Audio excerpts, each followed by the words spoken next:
सहर रोते रोते बेहोश हो जाती है और उसे जब आदित्य चेक करता है तो वो उससे कहता है, यह रोने के कारण बेहोश हो गई है। इसे आराम करने दो, थोड़ी ही देर में होश आ जाए। वैसे अब तक शहर के ऑप्शंस में वो दोनों शहर की यादों में और अभय के लिए ही जी रहे थे, पर आज भगवान ने उनकी शहर को उन्हें लौटा दिया था, उन्हें वापस भेज दिया था।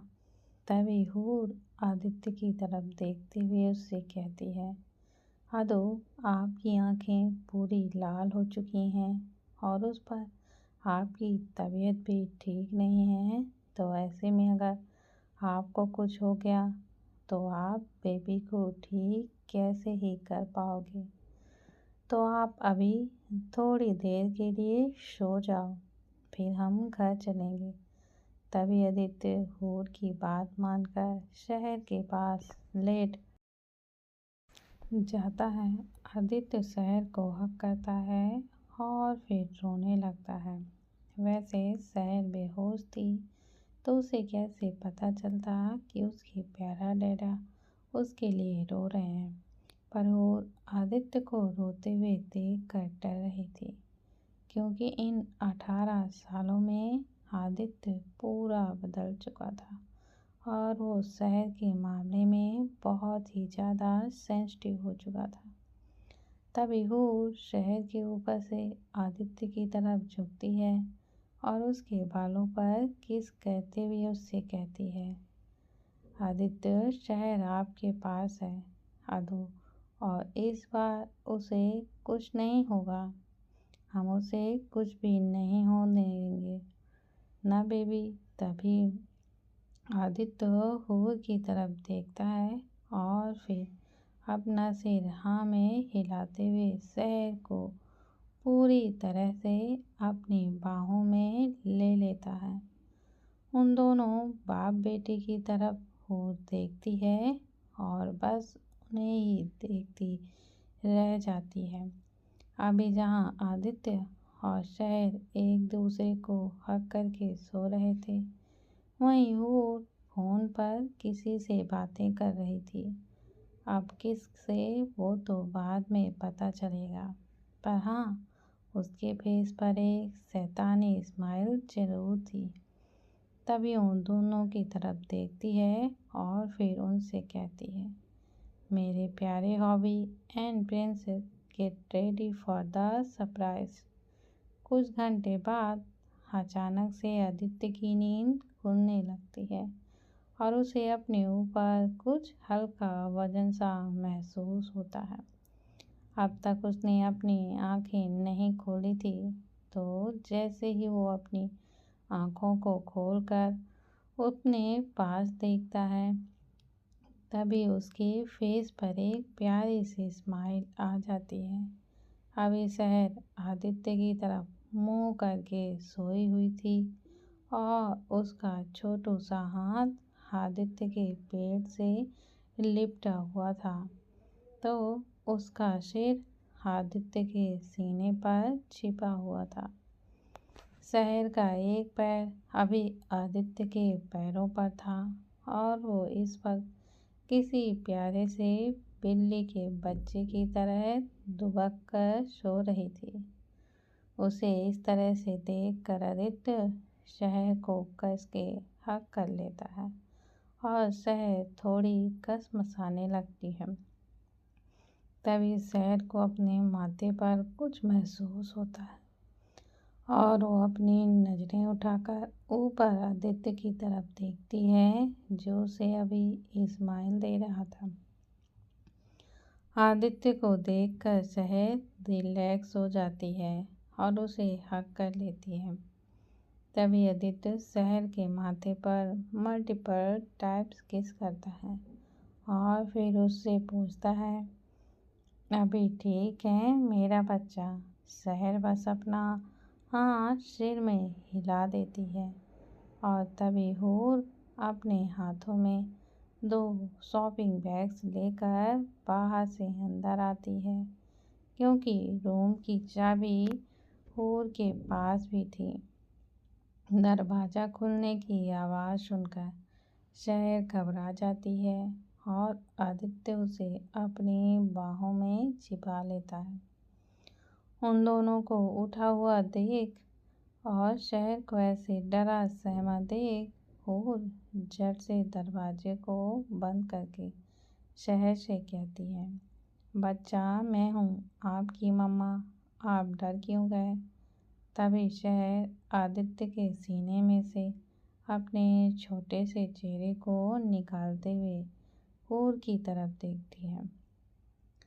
तभी वो आदित्य के सर पर अपनी मुट्ठियों को भरते हुए हूर से कहती है, मुझे लगा कि वो लोग होंगे और वो मुझे यहाँ से वापस लेकर जाने के लिए आए होंगे।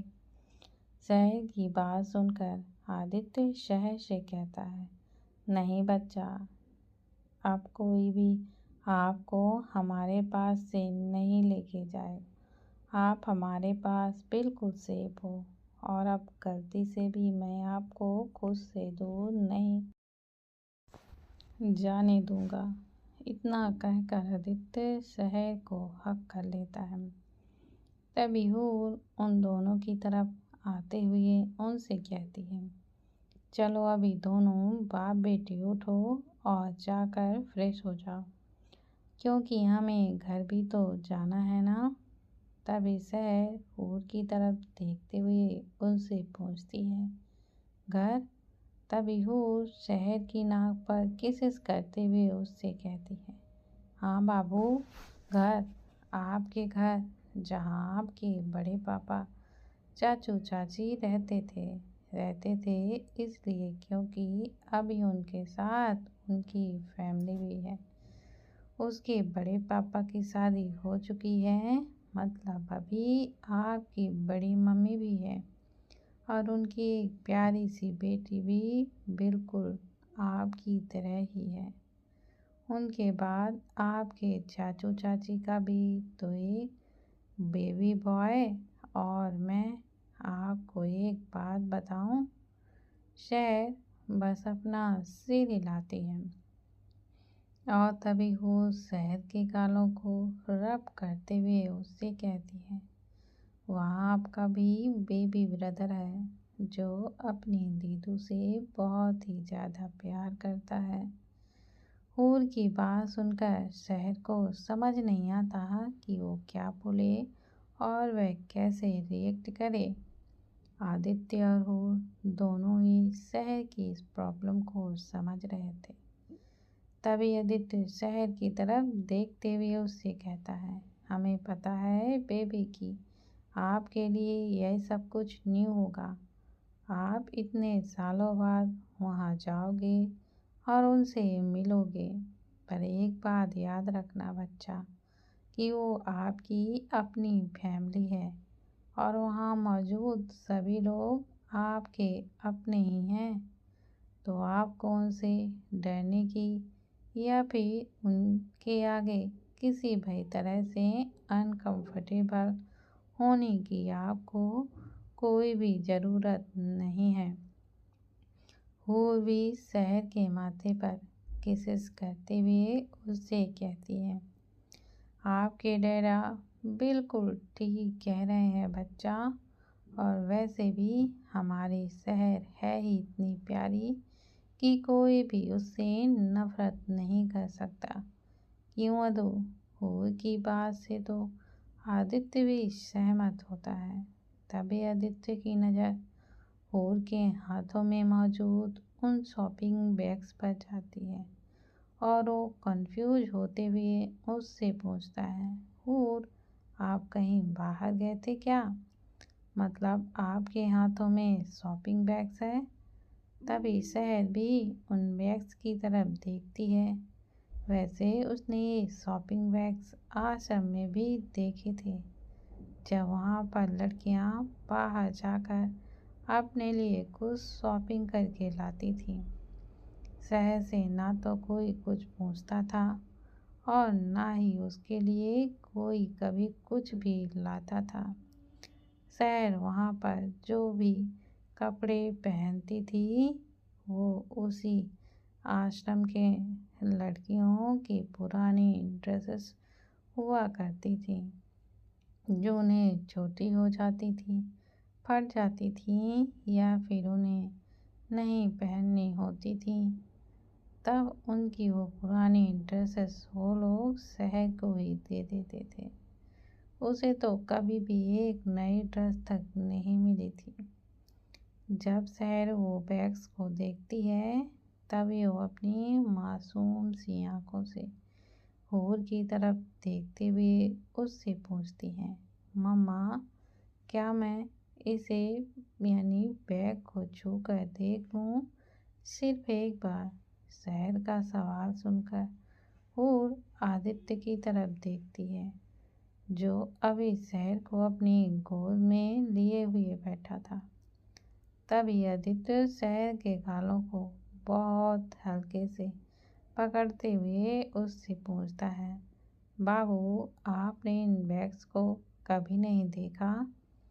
तभी शहर आदित्य को बताती है, देखा है डैड, आश्रम में जब लड़कियां उनके लिए नए कपड़े लेकर आती थी, वो लोग मुझे कभी उसे छूने तक भी नहीं देती थी और कहती थी कि मेरे छूने से उनके कपड़े मैले हो जाएंगे। मुझे भी नए कपड़े पहनने की इच्छा होती थी, पर मुझे वो कभी नहीं मिलते थे और मुझे इस्तेमाल किए गए फटे पुराने हुए कपड़ों से ही काम चलाना पड़ता था। शहर उन्हें जैसे जैसे उसकी कंडीशन के बारे में बता रही थी, वैसे वैसे उनके दिल पर गहरे घाव होते ही जा रहे थे।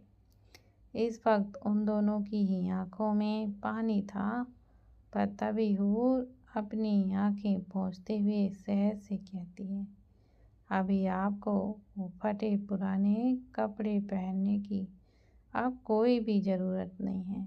अब से आप सभी नए ड्रेसेस पहनोगे और हाँ, देखना कैसे हम आपका पूरा कवर न्यू न्यू ड्रेसेस से भर देते हैं। तभी शहर होश से कहती है, नहीं, मुझे ज़्यादा नहीं, बस 2 जोड़ी ही मिले तो चलेगा।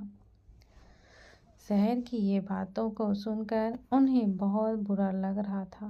तभी आदित्य शहर को बैक हक करता है और पीछे से उसके बालों पर किस करते हुए उससे कहता है, बच्चा, अब से ना आप ज़्यादा की आदत डाल दो, क्योंकि अब से आपको सब कुछ ज़्यादा ही मिलेगा, कम बिल्कुल भी नहीं। शहर बस अपनी गर्दन हिलाती है। तभी हूर शहर से कहती है, अभी देखो मैंने आपके लिए कितनी मेहनत से ये प्यारी सी ड्रेसेस पसंद करके लाई हूँ। अभी आप यही ड्रेस पहनकर घर चलोगे।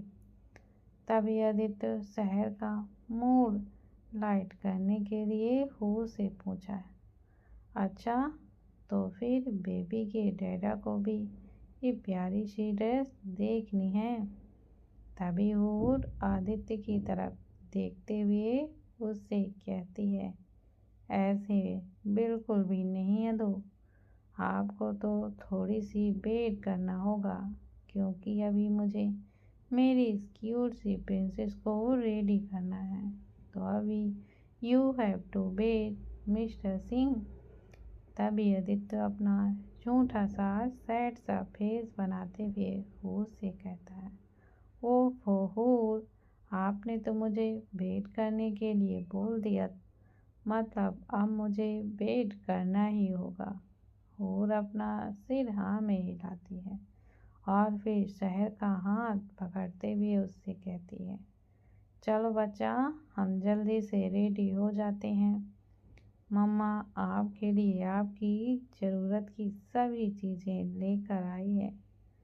तभी शहर आदित्य की गोद से उठकर बेड से नीचे उतरती है और तभी आदित्य शहर से कहता है, आराम से बच्चा। तभी शहर अपनी प्यारी सी एक स्माइल के साथ आदित्य से कहती है, मैं ठीक हूँ डैडा, और अभी आप और मम्मा हो ना मेरे साथ। तभी वो शहर को हक करते हुए उससे कहती हैं, हाँ मेरा बच्चा, अभी सिर्फ मम्मा और डैडा ही नहीं पर आपकी पूरी की पूरी फैमिली भी आपके साथ है। शहर बस हूर को हक कर लेती है और फिर वो दोनों माँ बेटी वहाँ से चेंजिंग रूम की तरफ चले जाते हैं। वहीं आदित्य भी उठता है और वॉशरूम में चला जाता है और वह फ्रेश होता है और फिर रेडी होता है, क्योंकि वो ऐसे हाल में घर तो नहीं जा सकता था। वहीं चेंजिंग रूम में हूर शहर को रेडी कर रही थी। हूर ने शहर को प्यारी सी ड्रेस पहनाई थी, जो उसने पूरा 1 घंटा मेहनत करके ढूंढ कर निकाली थी। असल में ये एक बेबी पिंक कलर की फ्लावर ड्रेसेस थी, जो शहर के घुटनों से नीचे तक आती थी। ये ड्रेस ना तो बहुत ज़्यादा फिट थी और ना ही बहुत ज़्यादा लूज थी। हूर को पता था कि उसकी प्रिंसेस को बहुत चोटें लगी हुई हैं, तो ऐसे में हूर ने सबसे ज़्यादा ध्यान उस ड्रेस के मटेरियल और वेट पर दिया था। इस ड्रेस का फैब्रिक बहुत ही ज़्यादा सॉफ्ट और ये बहुत ही लाइट वेट थी, जिससे शहर को ज़्यादा तकलीफ नहीं हो रही थी। शहर उनमें बहुत बहुत प्यारी लग रही थी और अभी हूर ने शहर के लंबे बालों को बहुत ध्यान से स्टाइल भी कर दिया था। उसने शहर के फेस पर बिल्कुल भी मेकअप नहीं किया था और ना ही उसकी बॉडी या फिर उसके चेहरे पर मौजूद उन उंगलियों के निशान को नहीं छिपाया था। तभी हूर शहर के माथे पर किस करते हुए उससे कहती है, मैंने आपका कोई भी निशान बिल्कुल भी नहीं छिपाया है बच्चा, क्योंकि ये छिपाने वाली कोई बात ही नहीं है। इन निशानों को देखकर आपको अपने ऊपर तरस नहीं, पर आपको प्राउड फील होना चाहिए, क्योंकि यही निशान साबित करते हैं कि आप सच में बहुत बहुत ब्रेव हो। वैसे भी आपके डैडा और मेरे लिए आप सबसे ज़्यादा ज़रूरी हो, ये निशान नहीं। हमें आपके ऊपर गर्व है बेबी कि आप हमारे बच्चे हो। हूर की बात सुनकर शहर की आंखों में आंसू आ चुके थे। तभी वो हूर को हक करके रोने लगती है। उसे यूं रोता हुआ देखकर हूर शहर की बैग पर रब करती है और उससे कहती है, चुप मम्मा की जान, एकदम चुप। अब तक बहुत रो लिया आपने, पर अभी बिल्कुल भी नहीं रोना है, ओके। शहर हूर की तरफ देखते हुए बस अपना हाँ में सिर हिलाती है और हूर उसके आंसू पोंछ देती है।